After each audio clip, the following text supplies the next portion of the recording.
Episode 8: Understanding Risk Without Fear or Overconfidence. Hello, I'm Alexander von der Fellen, and this is the Next Gen Mentor podcast. This series is for you if you've grown up with family wealth always there in the background, something present, sometimes helpful, sometimes confusing, and often not spoken about directly.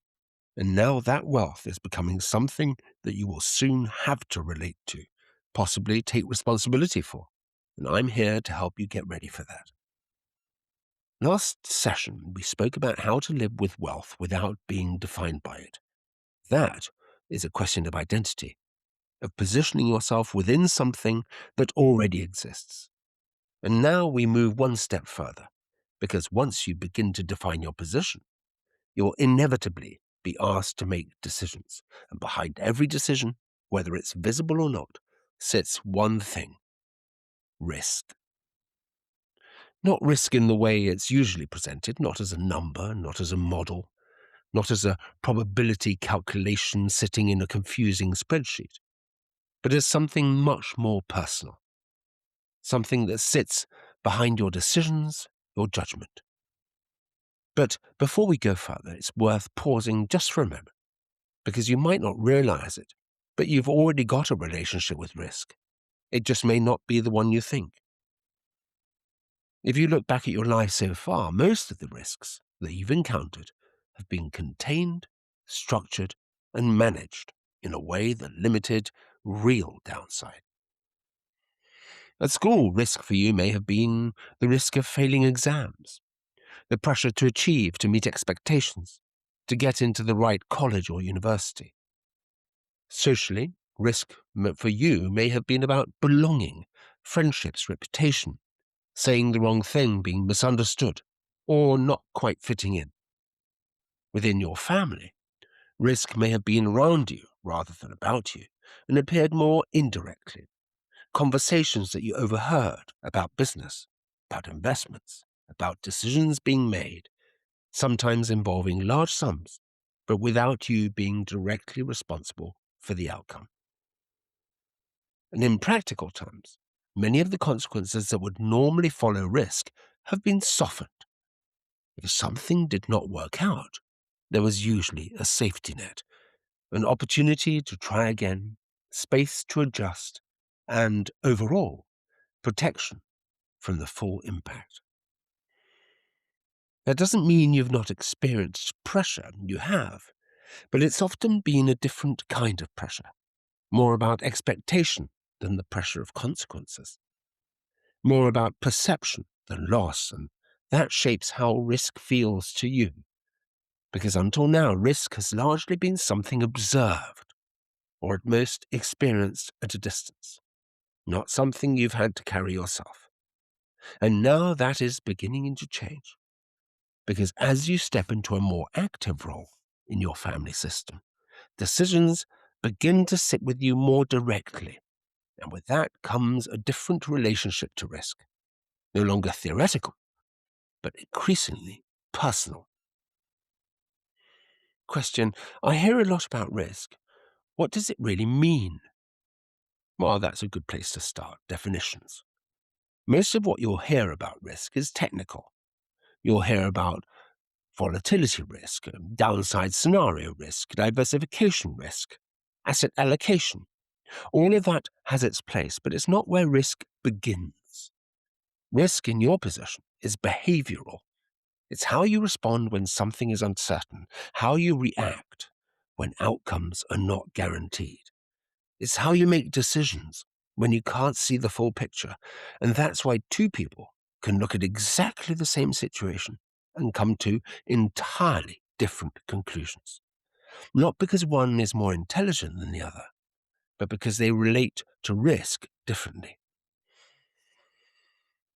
Question: can it be that I'm either too cautious or not cautious enough? It does seem to shift. Yes, and that's how it often appears at first. Your relationship with risk is not fixed. It moves, it adapts, it evolves, it responds to context. And in your position, that movement can be amplified. You may find that in some situations you feel almost insulated, cocooned, protected. as if the consequences are somehow softened. That can lead to decisions that feel easy, and then in other situations you may feel the opposite. A heightened awareness, a sense that expectations are higher, that mistakes would be more visible and more significant. And so you could pull back. From the outside, that can look inconsistent, but from the inside, it feels entirely logical. But both are responses to the same thing, not the situation itself, but your perception of it. Question: isn't risk something that you should try to minimize? That is a common assumption, and in some areas of life, it's sensible. But if you apply that thinking too broadly, something else happens. You stop engaging and you begin to filter out situations that are uncertain, ambiguous, or not fully controlled. Over time, your world becomes narrower, safer perhaps, but also more limited, and that's not what you want. Progress in any meaningful sense necessarily involves uncertainty. Every time you decide to build something, to step into a role, to form a relationship, to take responsibility, you're accepting some kind of risk. So the objective is not to eliminate it, it is to understand it. Question: what about large risks that sometimes work and sometimes don't? Yes, and that observation you make is really important. In environments where wealth is present, risk can appear somehow distorted. Large decisions can be taken, significant amounts can be committed. Losses can occur without immediately visible consequences. And from the outside, it can create the impression that risk is somehow less meaningful, that it is something that can be absorbed. But that is not entirely accurate. What is often being absorbed is not the risk itself, but the consequence, and the two are not the same. If a decision leads to a loss and that loss does not materially affect the person taking it, it may appear as if the risk was acceptable, but the underlying behavior remains, and over time behavior compounds. That is where things become far more serious. Question: I worry about making a mistake, about getting something wrong. Should I? I understand that, and it shows that you're taking responsibility seriously. But bear this in mind: mistakes are not the primary risk. Unexamined patterns are. A single poor decision, recognized and understood, is usually absolutely manageable. Repeated decisions, however, taken without reflection, tend to create difficulty. So rather than trying to avoid every mistake, it is probably more useful to develop a way of looking at them after they occur. What happened, why it happened, what influenced the decision, and whether that influence still makes sense. That process, repeated over time, builds something far more valuable than caution. It builds judgment. How do I know if I'm being too cautious? This often shows up not in what you do, but in what you avoid. Situations where you hesitate without a clear reason, and opportunities that you step away from, not because they're unsuitable, but because they're uncertain. Decisions that remain open for too long. At first, that can create carefulness, but over time, it can become a form of avoidance. And that is where you need to be aware and attentive. Avoidance rarely announces itself clearly. It tends to present itself as prudence. Question: are there people who seem completely comfortable with risk? Yes, and that can be misleading. Remember, comfort with risk is not the same as understanding it. In some cases, what appears as confidence is simply familiarity, a pattern of behavior that has worked before, or a belief that outcomes will somehow continue to be favorable. And that is where decisions are dangerous, when overconfidence begins to form. Not as arrogance, but as a gradual reduction in questioning. Decisions are made more quickly, assumptions are tested less, and outcomes are attributed to skill rather than context. And that is a real risk, because once you reduce questioning, exposure increases, often without being noticed. Question: so where is the balance? The balance sits somewhere very narrow, in that space between hesitation and overconfidence, between avoiding decisions and making them too easy. And it's not something you find once and then keep. It's something you have to return to repeatedly in each situation. What should I actually look for when I'm assessing risk? That's a fair comment. Most of the time, risk is not presented clearly. It's embedded somehow in the situation, hidden in the fine print. So rather than trying to calculate it precisely, it can be helpful to look at a few underlying elements. What do you actually understand here about the situation? And I don't mean what has been explained to you, but what you can follow yourself. Where are the uncertainties? Not in theory, but in practice. What could move? What could change? What assumptions are being made? Often these are not stated explicitly, but they are there. And finally, what is the consequence if things do not go as expected? Not in absolute terms, but relative to your position. These aren't technical questions, but they do tend to bring clarity. Question: and if I still don't know? Well, then that is in itself a very useful information. Uncertainty that you recognize is very different from uncertainty that you overlook.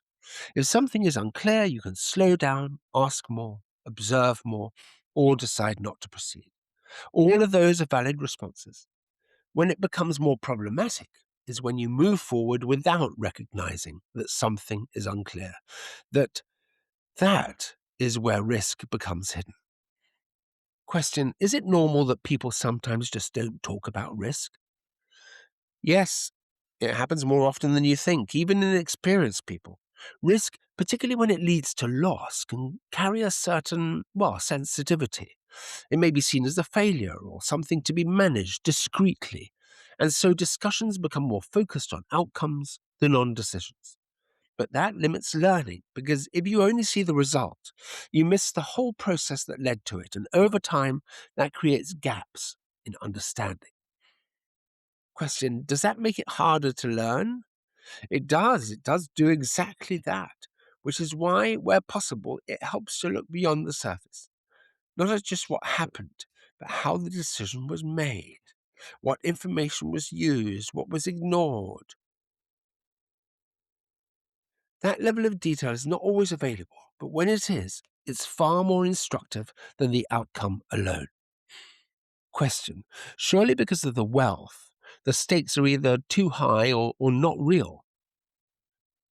Again, that's a very perceptive observation. Wealth can distort the perception of stakes. In some cases, decisions may feel a lot less consequential because the financial impact is absorbed. In others, they may feel more significant because of the visibility, the expectations, or the sense of responsibility attached to them. Both can influence how you behave, either by making you more relaxed than is appropriate, or more cautious than necessary. And again, the situation itself has not changed, only your perception of it. So part of your work is to recalibrate that perception, to bring it back to something more grounded. What actually matters here? What is the real impact of this decision? Not how it happens, but what it does. And this is where things begin to become more practical. Up to this point, we've been looking at how risk feels to you, how it presents itself, how your perception of it can shift depending on the situation. Let's now move a little bit closer to how it will actually play out in your day-to-day life. This is key because risk is not something abstract. It shows up in very specific moments, almost surreptitiously, without announcing itself. Question: where will I first really encounter this in a meaningful way? Well, one thing is certain: you will not usually encounter this where you expect it to. Most people assume that the risk conversation appears around large decisions, investments, business transactions, major commitments. And of course it does, but by the time you reach those situations, patterns are already formed. Risk shows up much earlier in small decisions. You're asked for an opinion, perhaps in a family discussion or in a professional setting. Something is being considered an investment, a direction, or a change. You may not have full responsibility, but your view is invited, and in that moment, something quite subtle happens. Do you engage fully? Do you hold back? Do you defer to others? Or do you align with what you think is expected? That is risk, not the decision itself, but your position within it. Question, but do I know enough to have a strong view on this anyway? It's natural, and in many cases, and at your age, it is accurate. But there is a difference between not knowing and not engaging. If you remain silent because you're still learning, that can be appropriate. But if you remain silent to avoid being wrong, that's something else. And over time, that really does matter. Because if you consistently step back, you delay the development of your own judgment. Not by years, but by moments. And those moments accumulate. Question, what about if I say something that turns out to be wrong then? Well, that concern does not disappear entirely, believe me. I feel it all the time. But it can be reframed because the purpose of engaging early is not to be right necessarily. It is to begin forming a view, to test your thinking, to see how it holds when exposed to others, and to understand where it needs to be adjusted. The late Jimmy Goldsmith, a famous British investor, said that if you wait to see the bandwagon, it's too late to get on it. In other words, if you wait until you're certain, you will engage too late, and your confidence will always depend on external validation. And if that happens, what we're doing here in these sessions will have failed. Question, are there situations where decisions are made quite quickly? Should I watch out for that? Yes, and that is another way that risk presents itself in momentum. Once a direction begins to form, it can take on a life of its own and carry people forward, particularly in environments where experience and confidence are present. Decisions begin to feel obvious, assumptions are made and not challenged, and questions are reduced, and the pace increases. From the inside, this can all feel rather efficient, and from the outside, it can be difficult to interrupt. And this is where your role becomes more defined, not to slow things down unnecessarily, but at least to notice, to ask when appropriate, what are we assuming here? What would need to be true for this to work? What are we not seeing? These are simple questions, but they change the quality of the decision, not by opposing it, but by testing it. Question, am I right to feel uncomfortable challenging people who are more experienced than me? I do understand that experience can be daunting, but it's not about challenging in a confrontational sense. It's about contributing, and there's a difference. Think about it. The aim of a challenge is to oppose. The aim of a contribution is to clarify. If your intention is to understand the decision better, rather than to prove a point, the conversation shifts, and over time that becomes recognized. You're not seen as difficult so much as someone who improves the process.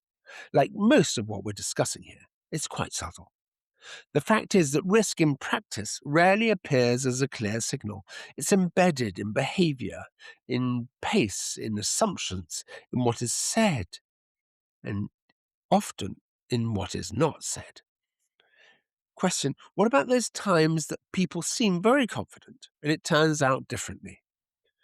Yes, and that's one of the more instructive aspects of observing risk over time. Confidence and outcome are not always aligned.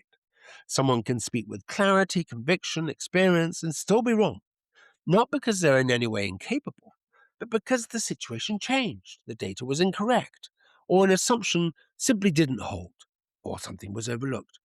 And this is where it becomes important to separate two things: the quality of the decision and the quality of the outcome. They are related, but they're not the same. A good decision can lead to a poor outcome, and a poor decision can lead to a favorable one. If you only judge by outcome, you will misread both. Question, but looking at what happened, doesn't that tell me everything I need to know? You're not alone if you do that. Most people do. The reason is that outcomes tend to be quite visible, but processes are not. But if you want to develop judgment, you need to look beneath the surface. How was the decision made? What information was considered? What was ignored? What assumptions were in place? Was there time to think? Or was it driven by momentum? These questions matter far more than the result because they are what you can carry forward. The outcome you can't change, but the process you can refine. Question: how does this all apply in investment decisions? Well, this is where many people first encounter risk in a more structured way. Investment opportunities are presented, different strategies are discussed, numbers are shown, and it can all feel quite technical. But underneath that, the same behavioral patterns are present. You may feel drawn to something that appears clear, well explained, and supported by others. That can be reassuring, but can also reduce your own level of questioning. Or you may feel uncertain and therefore disengaged, allowing others to decide. Both are understandable, but neither is ideal. Because in both cases, your own understanding remains limited. So, a more useful way to approach is to stay with the situation slightly longer. Not necessarily to reach a conclusion immediately, but to understand the structure. What drives the outcome? Where are the uncertainties? What needs to go right? And what happens if it doesn't? These are not complex questions, but they tend to reveal far more than surface level analysis.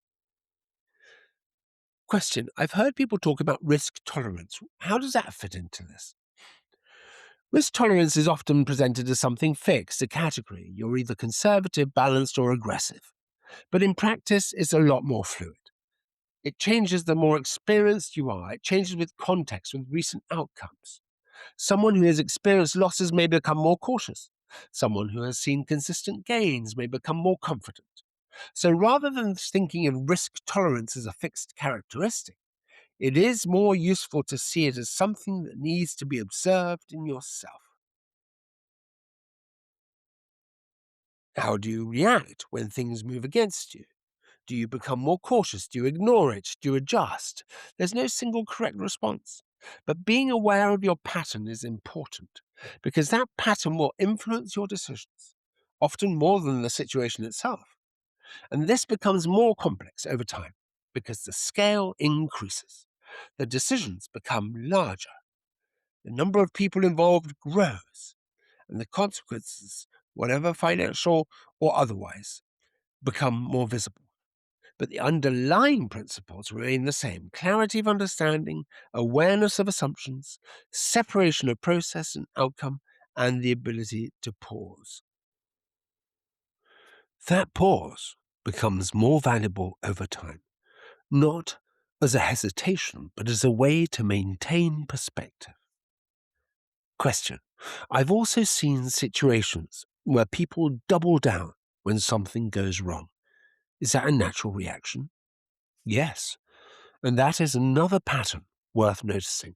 Once a decision has been made, there can be a tendency to defend it, to justify it, and to continue in the same direction. Not always because it's correct, but because changing course feels like admitting a mistake. And that is where risk increases, not because of the initial decision, but because of the stubborn refusal to adjust. The earlier you recognize that, the easier it is to step back, to reassess, and to change direction if necessary without attaching too much weight to the original position.